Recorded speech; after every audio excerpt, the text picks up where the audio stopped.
पढ़ रहे हैं समकालीन दक्षिणी एशिया। राजनीति विज्ञान का ये आपका टॉपिक है। इसके सबसे पहले अपन बात करेंगे दक्षिणी एशिया क्या होता है।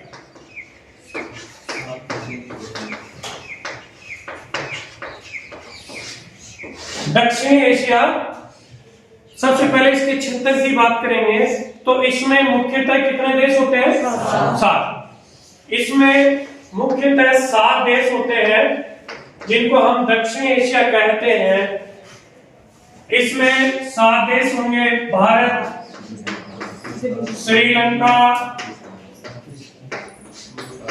पाकिस्तान, बांग्लादेश, भूटान,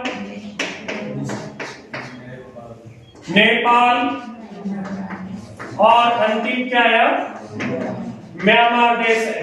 ये 7 देश दक्षिणी एशिया के देश कहलाते हैं। ये दक्षिणी एशिया क्षेत्र कहलाता है। कभी भी हम जब भी अध्ययन करते हैं तो हमें ये विशेष ध्यान रखना है कि दक्षिणी एशिया में हम जापान का भी अध्ययन कर लेते हैं, अन्य देशों का भी इसके अंदर अध्ययन कर लेते हैं, लेकिन कभी भी किस देश का अध्ययन नहीं करते हैं। यानी दक्षिणी एशिया में कभी भी चीन का अध्ययन नहीं किया जाता है। अनेक देशों में हमने देखा, जैसे कि पाकिस्तान, बांग्लादेश, पाकिस्तान के अंदर सैनिक शासन और नेपाल के अंदर क्या चलता था बेटा? राजतंत्र 2006 तक। तो हम इस अध्याय में, इस टॉपिक में हम जो दक्षिण एशिया के देश हैं उनके भारत के साथ संबंध और लोकतंत्र कैसे स्थापित हुआ, किसमें कैसे सैनिक शासन था, उसके बारे में अपन अध्ययन करेंगे। इसमें सबसे पहले हम पाकिस्तान में सेना और लोकतंत्र का अध्ययन करेंगे। पाकिस्तान में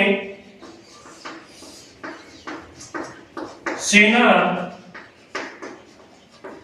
और लोकतंत्र। पाकिस्तान के अंतर्गत सेना का हस्तक्षेप रहा 1947 तक।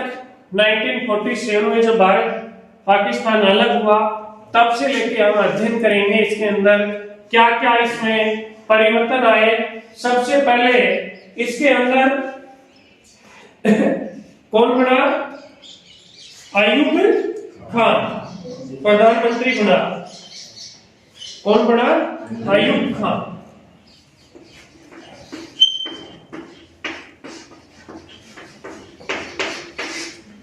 अयूब खान ने क्या किया कि जल्दबाजी में अपना प्रधानमंत्री पद बना, चुनाव करा लिए फटाफट, मिनटों में, बहुत जल्दी इसने चुनाव करा के संपन्न करा लिया, जिससे लोगों के अंदर विद्रोह भी पैदा हुआ, लेकिन ये शासन करता रहा। फिर क्या हुआ कि एक जनरल आया, याहिया खान। कौन जनरल आया?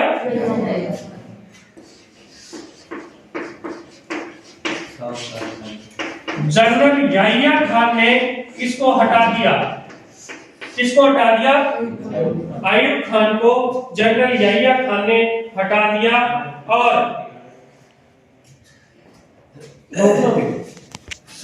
अयूब खान को हटा के जनरल याहिया खान बन गया सत्ता। यानी यहीं से सेना का शुरुआत होगी, यहीं से सेना का शासन चलने लगे।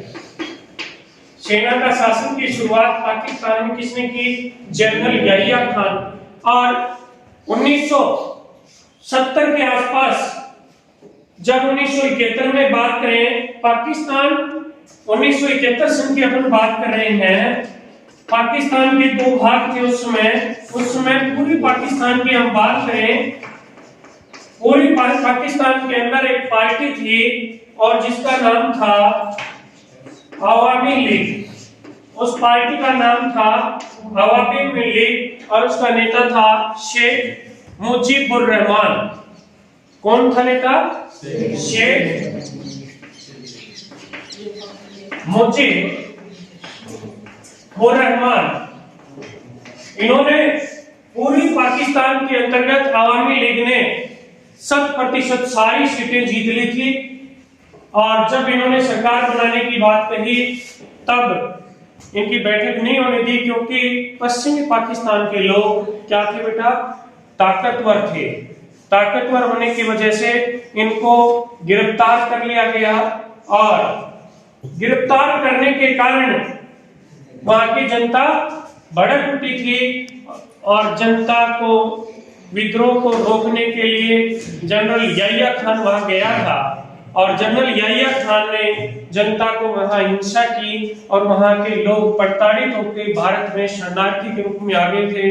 तब भारत ने निर्णय क्या लिया था कि हमें क्या करना चाहिए, हमें जो पूर्वी पाकिस्तान के लोग हैं उनका समर्थन करना चाहिए। और समर्थन करने पे वहां लड़ाई हो गई थी, क्योंकि भारत और पाकिस्तान का युद्ध हुआ।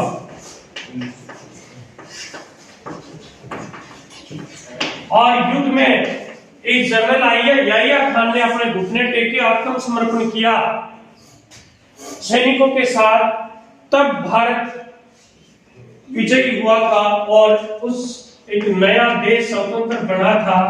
उस देश का नाम था बांग्लादेश की क्या हुई थी, स्थापना।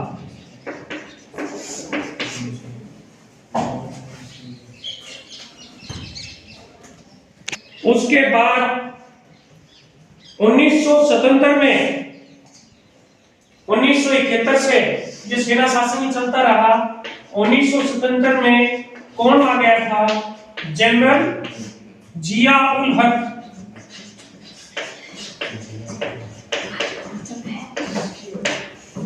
जनरल क्या हो गया, उसके बाद कौन आ गया था, जनरल जिया उल हक ने नेतृत्व किया। कब तक किया, जनरल जिया उल हक ने इसके बीच लगातार नहीं किया था। इसके बीच क्या हो गया था, 1971 से 77 के बीच ये तो आया था। इसके बीच की कड़ी और है, इधर देखिए, 1971 से 77 चुनाव हुए थे। क्या हुए थे, चुनाव हुए थे, और उसके अंदर जुल्फिकार अली भुट्टो बना था। कौन बना था, जुल्फिकार अली भुट्टो, बेनजीर भुट्टो का 1971 से 77 तक ये रहा। और 77 में फिर कौन आ गया था, जनरल जिया उल हक। उसने उसको बेनजीर भुट्टो को क्या कर दिया, स्वाहा कर दिया, और वहां से और अपना शासन स्थापित कर लिया। और जुल्फिकार अली भुट्टो मरने के पश्चात 77 से लेके 1988 में दोबारा चुनाव हुए, और किसने राज किया बेटा, बेनजीर भुट्टो 11 साल के बाद। और किस पार्टी से थी ये, पाकिस्तान पीपुल्स पार्टी नामक एक पार्टी बनाई गई थी, जिसके अंतर्गत इसने राज किया था।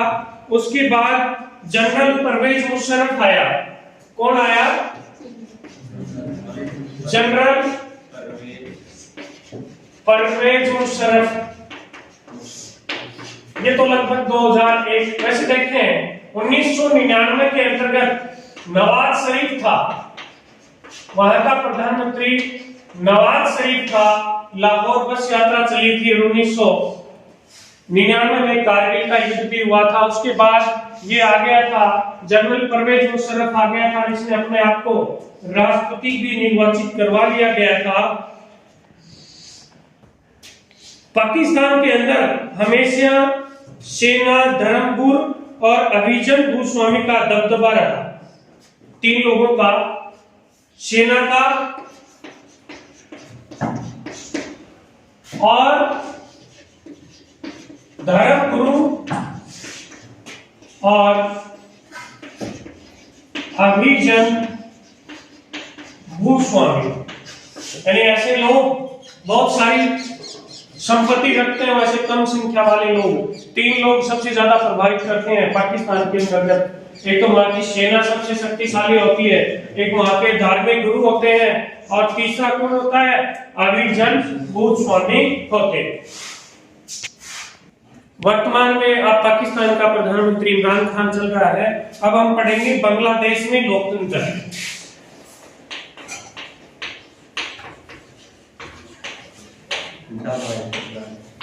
बांग्लादेश में लोकतंत्र पढ़ेंगे। आप बांग्लादेश में लोकतंत्र के बारे में पढ़ेंगे। भारत आजाद हुआ था 1947 को, तभी पाकिस्तान बना था। 1947 से लेकर 1971 तक बांग्लादेश पूर्वी पाकिस्तान में अंतर्गत था। कहां था ये? पूर्वी पाकिस्तान में। जब से ये पाकिस्तान, इसके ऊपर शुरुआत से पश्चिमी पाकिस्तान के लोग उर्दू भाषा को लेकर इनके ऊपर जबरदस्ती कौन सी भाषा थोप रहे थे? उर्दू भाषा इनके ऊपर थोप रहे थे कि आपको उर्दू सीखनी पड़ेगी, जबकि पूरी पाकिस्तान के लोग बंगाली भाषा, इनकी बंगाली संस्कृति थी। इनको शासन के अंतर्गत भी कोई प्रतिनिधित्व नहीं दिया गया, इसलिए शुरुआत से आंदोलन कर रहे थे। और आंदोलन भी इस तरह से कर रहे थे ये कि इनके आंदोलन का नेतृत्व कर रहा था, आंदोलन का नेतृत्व शेख मुजीबुर रहमान, इनके आंदोलन का नेतृत्व कर रहा था। और 1970 में, अभी हमें पाकिस्तान वाले ने किया, 1970 में आवामी लीग ने बहुमत प्राप्त किया 1970 के चुनाव में। अब शेख मुजीबुर रहमान खुश हो गया कि हम तो अपने आप राज करेंगे, देखेंगे अपने हिसाब से अन्याय हो रहा है उसको दूर करेंगे। लेकिन इनको बैठक ही नहीं होने दी, इनके नेताओं को जेल में डाल दिया गया, क्योंकि पश्चिमी पाकिस्तान के लोग ज्यादा अपने आप का हस्तक्षेप रखते थे। तब वहां की जनता भड़क उठी थी। और अभी हमने पहले भी पढ़ा कि जनरल याहिया खान वहां पहुंचे विद्रोह को दबाने के लिए, और भारत के अंदर शरणार्थी आए, भारत ने उसका समर्थन किया। भारत पाकिस्तान की लड़ाई हुई और किसका जन्म हुआ? बांग्लादेश का जन्म हुआ। और होने के पश्चात इन्होंने 1971 में संविधान बनाया, और संविधान का उद्देश्य रखा इन्होंने, महत्वपूर्ण उद्देश्य, कि हमारा संविधान, हमारा देश धर्मनिरपेक्ष, लोकतांत्रिक और समाजवादी देश होगा। उन्होंने कहा कि हमारा देश कैसे होगा? धर्मनिरपेक्ष,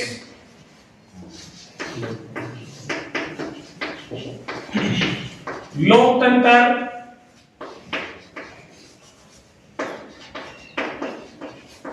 और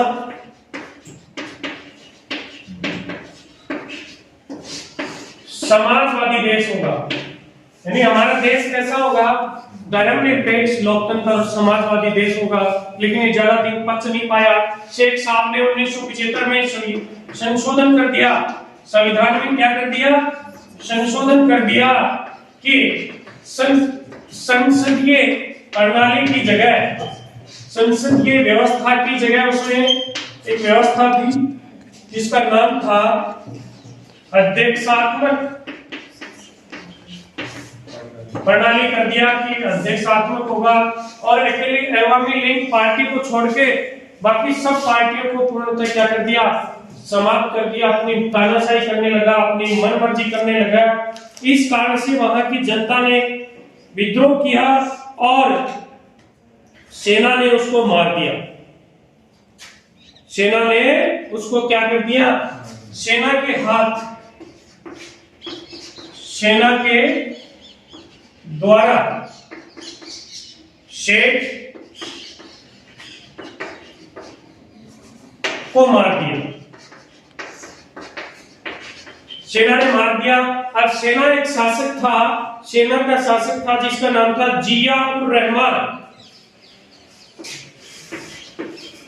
जिया उर रहमान, इसने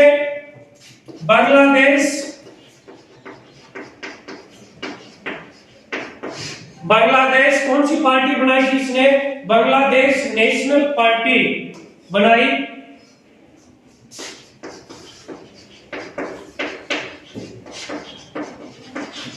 जो 1979 के अंतर्गत विजयी हुई। इसमें बांग्लादेश नेशनल पार्टी जिया उर रहमान ने बनाई और 1979 के अंतर्गत जीत भी गई। और इस जिया उर रहमान की हत्या कर दी लेफ्टिनेंट। इसकी हत्या किसने कर दी? एक लेफ्टिनेंट था HM इरशाद था क्या? HM इरशाद इसने कर दी और खुद शासक बन गया, खुद पार्टी अपने करने लग गया। HM इरशाद के बनने के पश्चात HM इरशाद भी 1990 तक शासन में रहा। HM इरशाद 1990 तक रहा। उसके पश्चात लोगों ने विद्रोह किया और वापस 1991 से लोकतंत्र की स्थापना की गई। वापस लोकतांत्रिक सरकार बन गई जो चलती आ रही है। यानी कुल मिला के ये कहें कि बांग्लादेश के अंदर भी सेना का हस्तक्षेप ज्यादा था, क्योंकि जब वहां के शेख मुजीबुर रहमान ने दादागिरी दिखाई तब जिया उर रहमान आ गया और जिया उर रहमान के बाद में HM लेफ्टिनेंट इरशाद आया और इरशाद के बाद अब लोकतांत्रिक सरकार वहां चल रही है। नेपाल एक हिंदू राष्ट्र था। नेपाल कैसा राष्ट्र था? हिंदू राष्ट्र था, संवैधानिक था। यहाँ संवैधानिक राजतंत्र था। नेपाल के अंतर्गत राजाई सर्वसर्वा होता था, सेना के ऊपर सारा नियंत्रण और सेना के द्वारा अन्य सभी को क्या कर देता था? नियंत्रित कर देता था। और लोगों ने लोकतंत्र समर्थक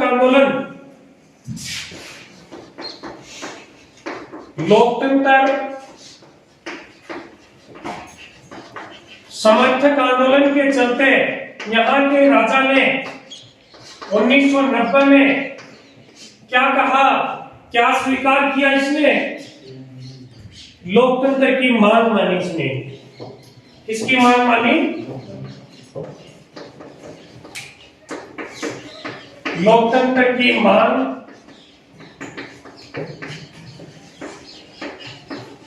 स्वीकार। 1990 में लोकतंत्र समर्थक आंदोलन बहुत मजबूत लोकतंत्र समर्थक था। कोई आंदोलन चल रहा था लोकतंत्र की मांग के लिए, तो उनकी मांग राजा ने मान लिया 1990 में। ठीक है भाई, लोकतंत्र बढ़ाऊंगा। एंड थोड़ी बहुत सुनी। हमेशा त्रिकोणीय संघर्ष हुआ नेपाल में। त्रिकोणीय संघर्ष चला।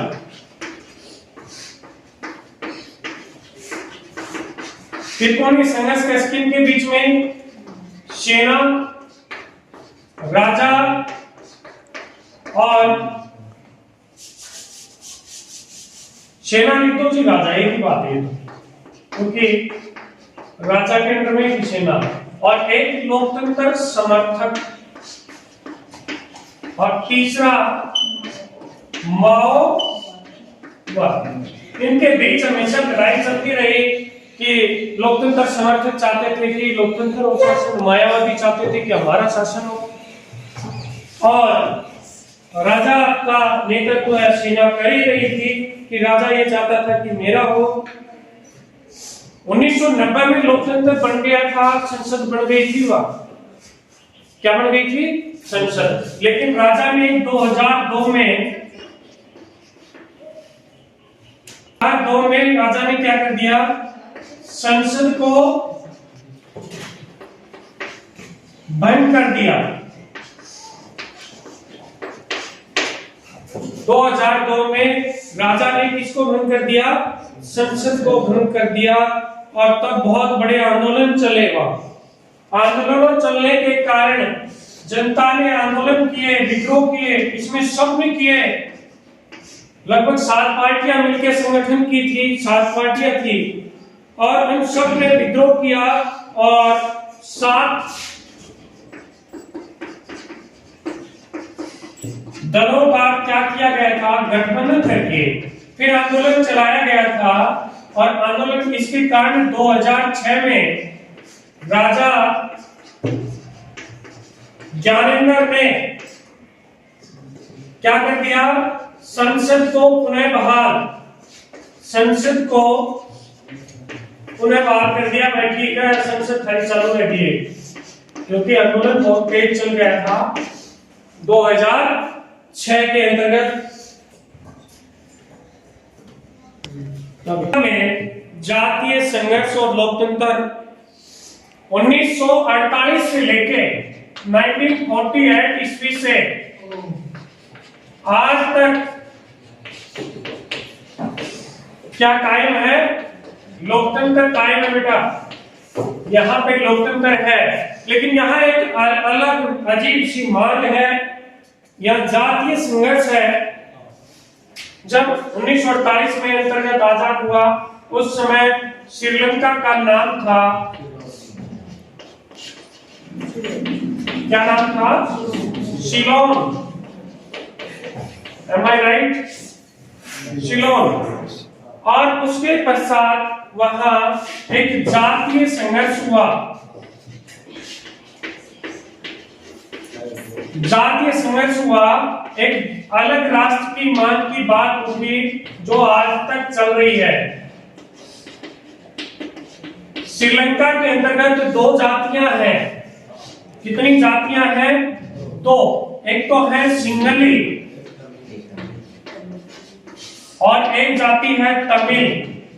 तमिल जाति के लोग कम हैं, अल्पसंख्यक हैं और वहां सिंगली बहुसंख्यक है।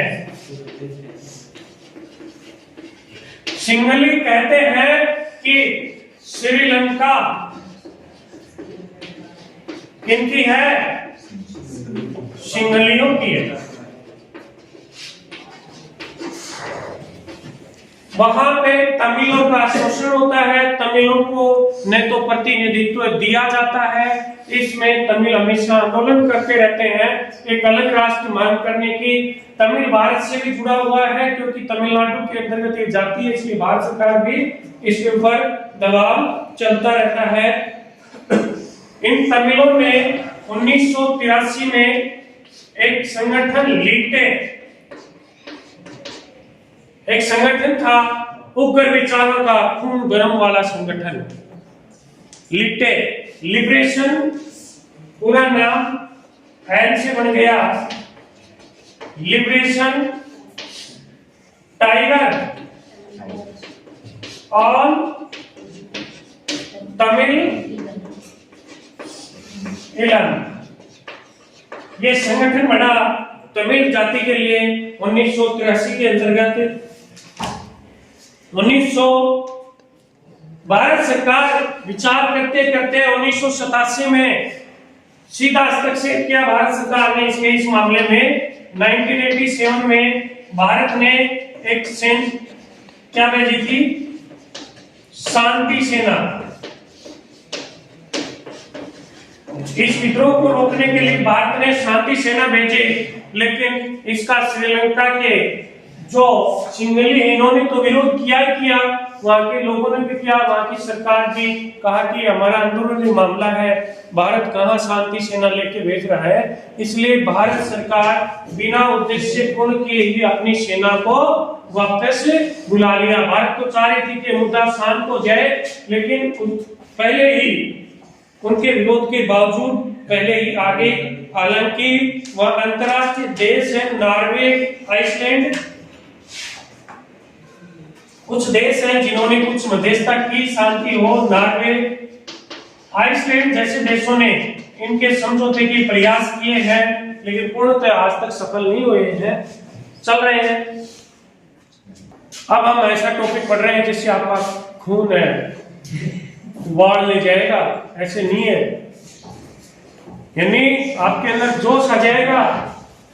भारत और पाकिस्तान संघर्ष की हम बात करेंगे जो भारतीय है वो इतना गर्म जोशीला हो जाएगा कि ये सुन के अपने देशभक्ति की भावना हो जाएगी। 1947 में हम भारत और पाकिस्तान अलग हुआ 14-15 अगस्त को रात को, 14 अगस्त की जो रात आती है उसको, और उसके पश्चात 1947-48 में नालायक पाकिस्तान ने क्या कर दिया, युद्ध, यानी भारत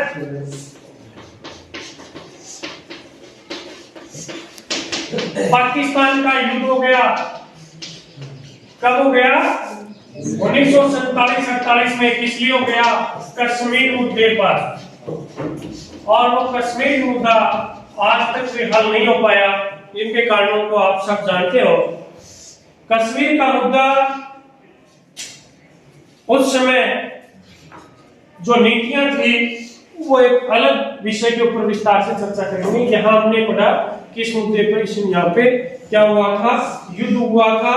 फिर पाकिस्तान के साथ भारत और पाकिस्तान की लड़ाई दोबारा 1965 में हुई। इस लड़ाई ये निर्णायक नहीं हुई, इसमें कश्मीर के दो टुकड़े, दो भाग हो गए। पाकिस्तान ने भी कब्जा कर रखा है। 1965 में भारत की जीत हुई थी, हमने लाहौर तक कब्जा कर लिया था, लेकिन ताशकंद समझौते के तहत उनकी वापस जमीन हमने लौटा दी थी। फिर वापस 1971 का युद्ध हुआ, इसमें भी भारत विजय हुआ, और इसके अंदर कौन बड़ा? बांग्लादेश स्वतंत्र राष्ट्र हुआ। लड़ाइयां कौन लड़ रहे हैं? पाकिस्तान ऐसे लड़ रहे हैं जैसे कि अब भारत। और उसके बाद में हम देखें 1999 में भी किसका युद्ध हुआ? कारगिल युद्ध हुआ। खूब लड़ाई लड़ रहे हैं। मान नहीं रहा नालायक पाकिस्तान, ऐसे ही कर रहा है, बस लड़ाई पे लड़ाई कर रहा है, हर बार हार जाता है। हम परमाणु हथियार बना रहे थे 1974-78 में, उसने भी परमाणु हथियार बना लिए। खाने का अनाज नहीं है, फिर भी वो लड़ाई लड़ने के लिए हमेशा तैयार रहता है। और उसके साथ साथ सिंधु नदी के ऊपर भी विवाद है। नदी जल विवाद भी हुआ था। भारत और पाकिस्तान के मध्य नदी जल विवाद के अंतर्गत एक नदी थी जिसका नाम था सिंधु नदी, और 1960 में इस विवाद का समाधान विश्व बैंक की सहायता से, मध्यस्थता से, किसने समझौता कराया? विश्व बैंक की मध्यस्थता से ये विवाद समझौता हुआ। इस समझौते के तहत दोनों देशों को पानी प्राप्त होता है। आज भी सेना के हमारे भाई बहुत सारे शहीद हो रहे हैं सेना पे मुठभेड़, वो भी कोई संधि की पालना नहीं करता। हमेशा आशंका रहती है पता नहीं कब पाकिस्तान से लड़ाई हो जाए।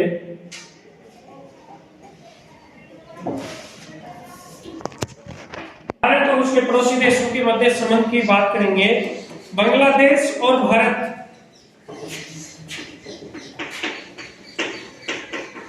बांग्लादेश भारत के मध्य एक तो विवाद है गंगा नदी, और दूसरी नदी है ब्रह्मपुत्र नदी। दोनों के मध्य विवाद है। बांग्लादेश अपनी प्राकृतिक गैस कह रहा है कि भारत कब्जाना चाहता है। अन्य मुद्दों पे भारत का पूर्व चलो की नीति के अंतर्गत बांग्लादेश आता है। जो पूर्व नीति है अपनी भारत की, उसके अंदर बांग्लादेश आता है। हम चाहते हैं, भारत देश चाहता है कि बांग्लादेश के माध्यम से हम म्यांमार तक पहुंचे, अन्य दक्षिणी एशिया के क्षेत्रों तक हम अपना व्यापार कर सकें। इसी तरह भारत और नेपाल की हम बात करें,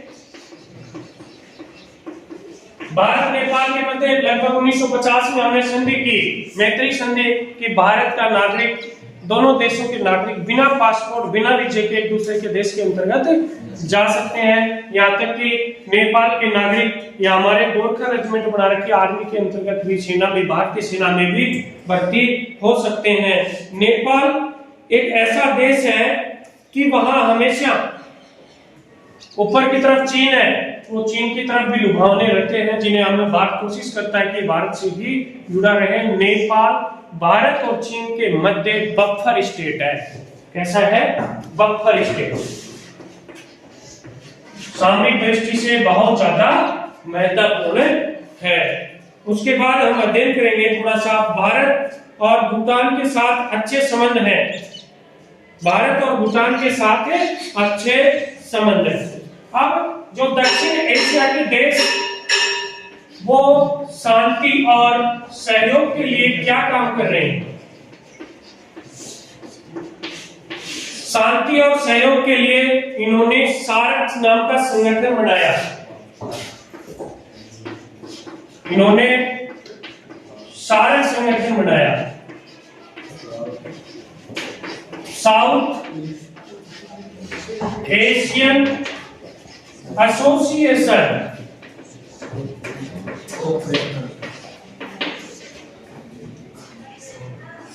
south Asian association for regional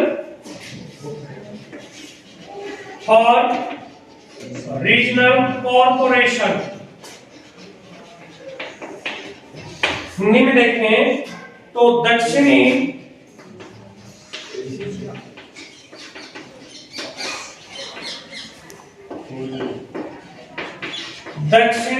एशियाई क्षेत्रीय सहयोग संगठन, ये इसकी स्थापना की गई। और एक साप्ताह भी 1985 में 2002 में एक साप्ताह भी इन्होंने, यानी साउथ एशियन फ्री ट्रेड व्यापार ट्रेड ऑर्गेनाइजेशन, मुक्त दक्षिणी एशियाई मुक्त व्यापार एक संधि की गई जो 2002 के अंदर की गई और लागू कब से हुई? 1 जनवरी 2006 से ये लागू हुई। कौन लागू हुई? साप्ताह। इस तरह से लेके कि हमारा पाठ आज दक्षिणी एशिया समाप्त हुआ।